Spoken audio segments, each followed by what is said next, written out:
अगर मैथमेटिक्स कोई भी यहां जानता होगा, कोई स्टूडेंट होगा, तो उसको पता होगा हमने इसी तरह से काम किया। हमने एक्सपेंशन ऑफ एनर्जी, फिर हमने निचले पार्ट में एक्सपेंशन ऑफ एनर्जी किया। अगर आप ध्यान से देखें तो ये जो निशान है जो हमने बनाया अपनी शरीर के अंदर, वो अनंत कहलाता है। अगर आप इसको इन्वर्टेड रूप में देखेंगे तो अनंत है, ये इनफाइनाइट।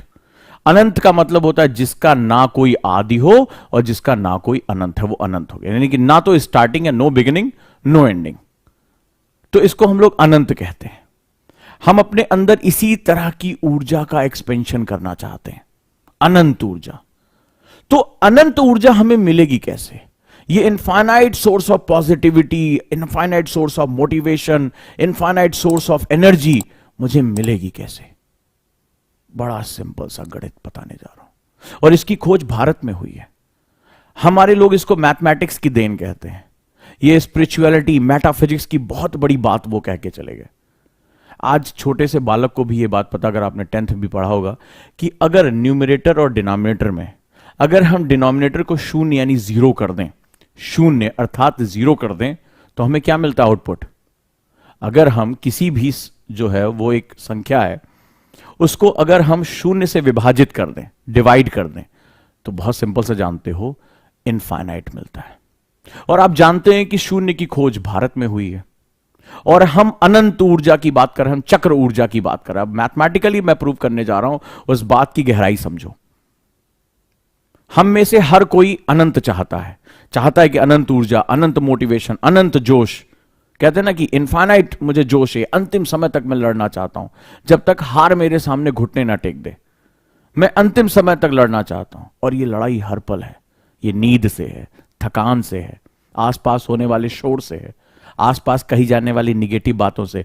अनंत लड़ाई है ये।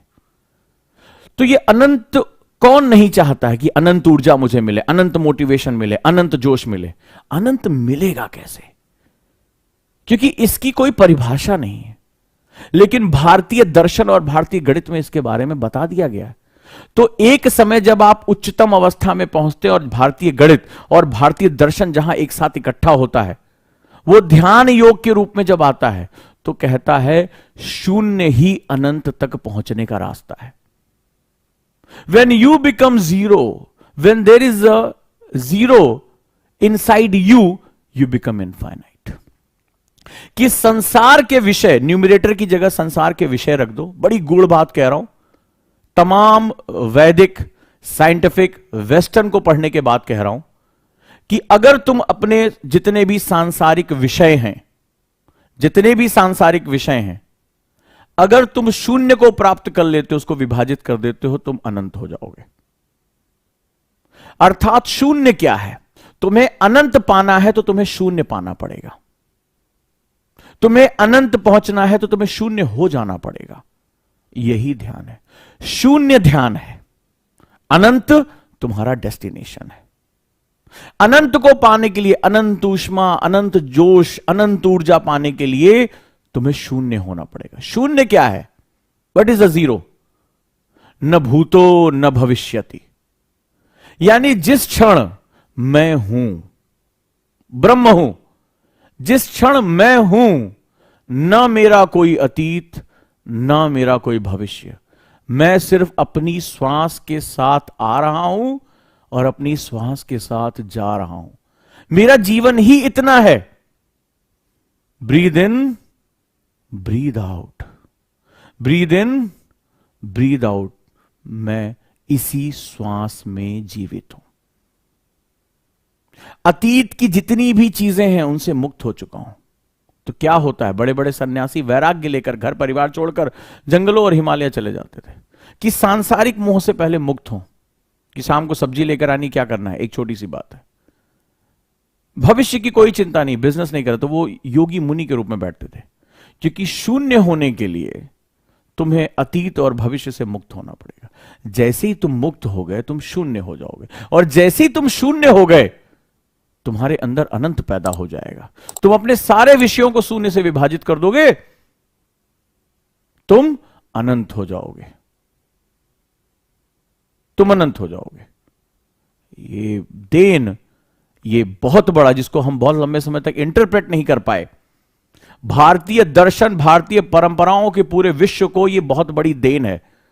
आने वाला समय जब इस पर रिसर्च करेगा, इस पर बात करेगा, तो हम आध्यात्मिकता को विज्ञान से जिस दिन जोड़ने का तरीका जान पाएंगे, उसी दिन पूरे मानवता की भलाई कर पाएंगे।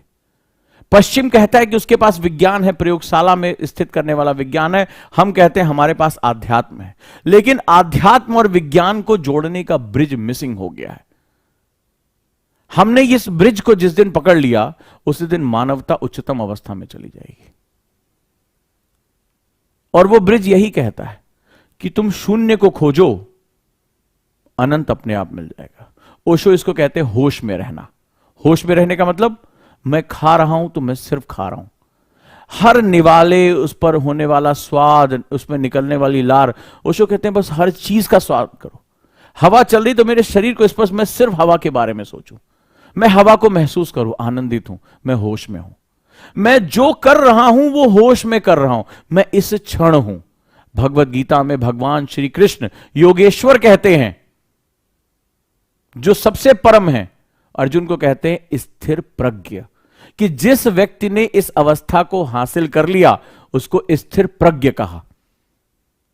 तो हम भी पढ़ते चले आए, लेकिन मन था जो खोज रहा था विज्ञान, खोज रहा था कि पश्चिम अपने विज्ञान पर अपना इतना इतराता घूमता है, हमारा आध्यात्म बहुत ऊंचा है, ब्रिज कहां है? स्थिर प्रज्ञ किसको समझाऊंगा? लो समझ लो, बड़ा सिंपल है कि सांसारिक विषयों को मैं शून्य कर दूं, मैं शून्य में समा जाऊं, मैं अभी सिर्फ यही हूं। जैसे कई लोग अपनी समस्याओं के बारे में कह रहे हैं। किसी ने कहा कि सर मुझे मेरा दिमाग भटकता है, कोई कह रहा है सर ये दिक्कत हो रही है, सर कोई कह रहा है पढ़ने में मन नहीं लग रहा। वो जानते हो क्या कह रहा है? वो यहां नहीं है, वो शून्य नहीं हो सकता, वो अतीत की यादों में है। इस समय मैं क्या कह रहा हूं, मेरी बातें उस तक कितनी पहुंच रही हैं, वो कितना आध्यात्म को जी रहा है, इसके अतिरिक्त वो सब कुछ कह रहा है। तो वो अपने अतीत के बंधनों से मुक्त ही नहीं पाया। जो मुक्त नहीं है वो शून्य कहां होगा? शून्य यानी सिर्फ इसी क्षण रहना। तो आप जितना शून्य होते जाओगे, आपके अंदर उतना अनंत पैदा होता जाएगा। यह है मैथमेटिक्स, यह है विज्ञान और दर्शन के बीच का ब्रिज। तो हमें क्या करना है? अपने अंदर शून्य पैदा करना है। हमें अपनी श्वसन क्रिया के साथ स्थिर प्रज्ञ होना है, हर स्थिति में अविचलित रहना है। यही ध्यान हमें सिखाता है। इसी की प्रैक्टिस ध्यान है, बहुत सामान्य भाषा में। प्रति क्षण, प्रतिदिन, प्रतिपल शून्य हो जाना ही ध्यान है। तो चलिए शून्य की यात्रा शुरू करते हैं। जीरो बहुत ही खूबसूरत है, क्योंकि यही शून्य तुम्हें अनंत की तरफ लेकर जाएगा। तो क्या करना है? आज फिर से प्रैक्टिस करनी है। समझ में आई मैथमेटिक्स? शांत होकर बैठे, और अब आपको ध्यान की प्रक्रिया समझ में आ चुकी होगी। मुझे क्या करना है? ध्यान क्या है? ध्यान किसी चीज से भागना नहीं है कि भाई परेशानी हो रही है, दुख में है, तकलीफ है, भाग जाएंगे। ये ध्यान नहीं, ये पलायन कहलाता है। ये ध्यान नहीं है। ध्यान क्या है? आज पता चल गया मुझे अनंत पाना है। अनंत पाने का नियम, मुझे शून्य हो जाना है। मैं शून्य हो जाऊंगा, मेरे अंदर अनंत पैदा हो जाएगा। अर्थात इस क्षण के पहले कोई भी क्षण नहीं था। तो मुक्त करने की कोशिश करो खुद के अंदर। ना तुम्हें कोई दुख है, ना तुम्हें कोई तकलीफ है, ना तुम किसी को जानते हो। तुम सिर्फ तुम हो, तुम एकाकार हो। तुम अपने इस ब्रीथ के साथ ही अपने जीवन अंदर प्रवेश करो, और ब्रेथ के साथ ही अपने अंदर से बाहर निकल जाओ, और फिर देखो जीवन कितना आनंदित करेगा। तुम्हारा हॉराइजन, तुम्हारा ऑरा, तुम्हारी एनर्जी पूरे विश्व को आश्चर्यचकित करेगी। और दुनिया भर के वैज्ञानिक इस रहस्य को जानते थे, इस रहस्य को जानते थे कि जितना वो शून्य होंगे, पूरी दुनिया से वो कट जाते थे। अल्बर्ट आइंस्टाइन को ये नहीं पता होता था, वो टाई को बेल्ट की जगह पहन लेते थे, क्योंकि उनको अपने शरीर का कोई होश नहीं था। बाल बढ़े हुए हैं, कहां है, कुछ नहीं पता उनको, क्योंकि वो शून्य थे। न्यूटन 2-2, 3-3 दिन खाना नहीं खाते थे, क्योंकि वो शून्य हो गए थे। और शून्य होते होते उन्होंने संसार को इतना दे दिया कि संसार आज उन्हीं के सिद्धांतों को फॉलो करता घूम रहा है। महर्षि कणाद, आर्यभट्ट, ये सभी शून्यता की तरफ चले गए थे। स्वामी विवेकानंद, तो चलिए हम ये यात्रा शुरू करते हैं। शांत होकर कल की प्रैक्टिस को फिर दोहराएंगे। क्या किया था हमने? पहले हम अपने एब्डोमेन में श्वसन को भरेंगे, सांस को भरेंगे, खूब एक्सपेंड करेंगे, और फिर दूसरे हिस्से में अपने पेट को एक्सपेंड करेंगे। पहले चेस्ट को एक्सपेंड करेंगे, फिर अपने डायफ्राम को एक्सपेंड करेंगे। क्लियर है? और ये प्रक्रिया हम करेंगे और इसके तुरंत बाद पूरी बॉडी में कंपन होगा और आप जाकर 10 मिनट के लिए लेट जाएंगे बिल्कुल फ्री, और उस एनर्जी को बहने देंगे अपने शरीर में। बहुत एनर्जी आपको मिलती है। चलिए शुरू करें। तो पहले नासिका से, अपनी नाक से सांस आपको लेनी है। अब फिर तुरंत पेट पर हाथ रखें और पेट को फुलाएं। सांस लेना है 1 2। फिर पेट से पहले सांस छोड़ें, फिर चेस्ट से सांस छोड़ें, फिर सांस लें चेस्ट में, फिर एब्डोमेन में। खूब फुलाएं जितना हो सके, संभव है। फिर सांस छोड़ें,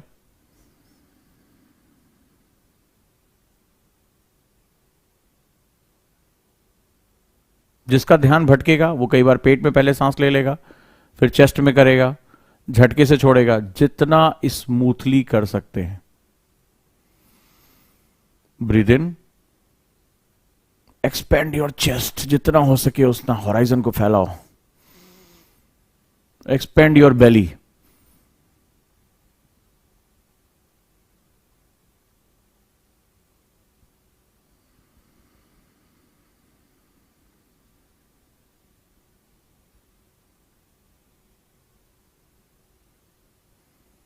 अगेन,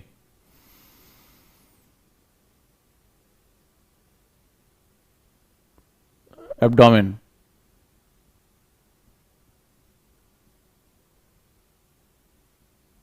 पुश करो नीचे की तरफ, एनर्जी को नीचे की तरफ जाने दो। रिलीज,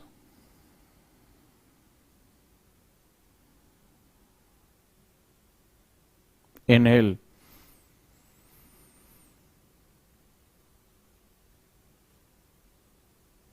बेली,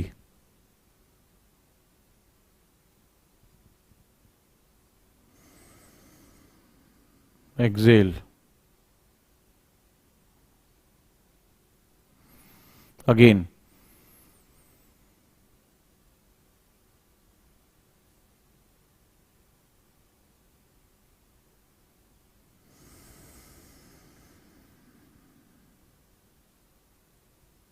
inhale, belly,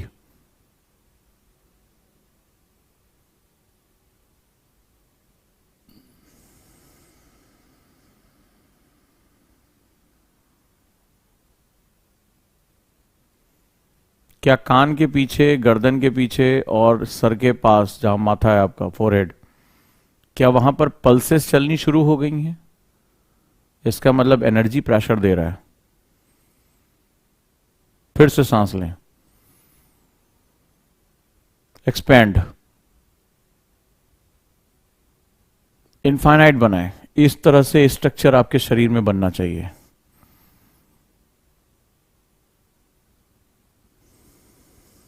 Excel,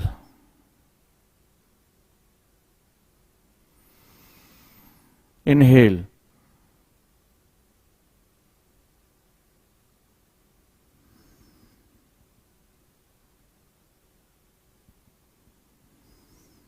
exhale, again,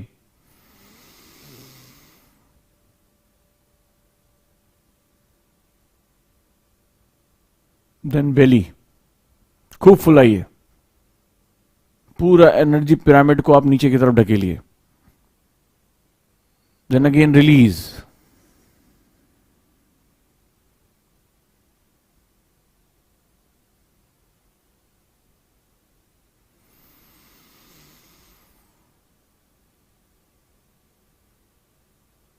बेली,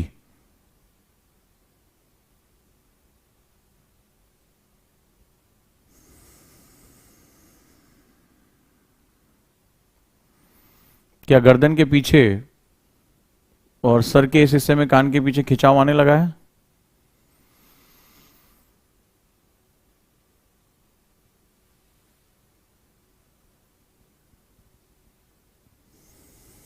रिलीज।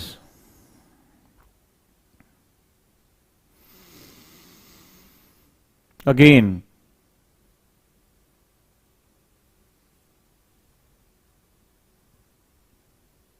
पेट को पूरा फुलाओ, इससे बहुत स्वास्थ्य लाभ होंगे। तुम्हारे जो वाइटल ऑर्गन्स हैं उनको ऑक्सीजन सप्लाई हो रही है जो दिन भर नहीं हो पाती है। शांत। हाथों को ध्यान मुद्रा में लेकर अपनी थाइस पर या अपने घुटनों पर रखें और थर्ड आई की तरफ श्वास को केंद्रित करें। सांस लेते हुए उसको यहां पर इकट्ठा करें। जो आपने ऑरा को एक्सपैंड किया है, अपनी एनर्जी को एक्सपैंड किया है, उसको पॉइंटर पे लेकर आए। और पॉइंटर कौन सा होगा? थर्ड आई होगी। दोनों बाहों के बीच में जो स्थान है, सांस लेते हुए अपनी एनर्जी को वहां समेटें।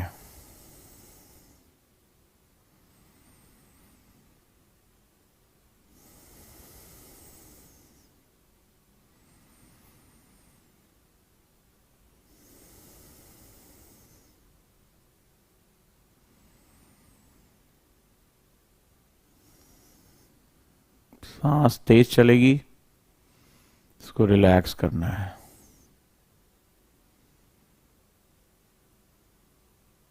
एक सनसनाहट हो रही होगी। अगर जिनको नहीं ध्यान करने की आदत है वो अपने फिंगर को दोनों भौहों के बीच में रखेंगे, आलंबन का सहारा लेंगे। आलंबन।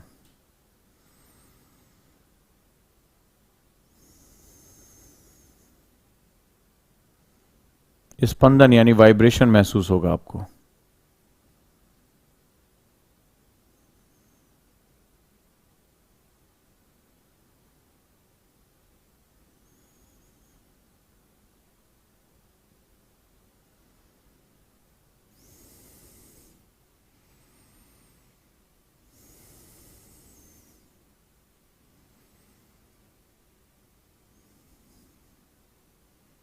अब चुपचाप जाकर बिस्तर पर लेट जाएं। हाथों को बिल्कुल ढीला छोड़ दें, ऊपर की तरफ हाथ होने चाहिए।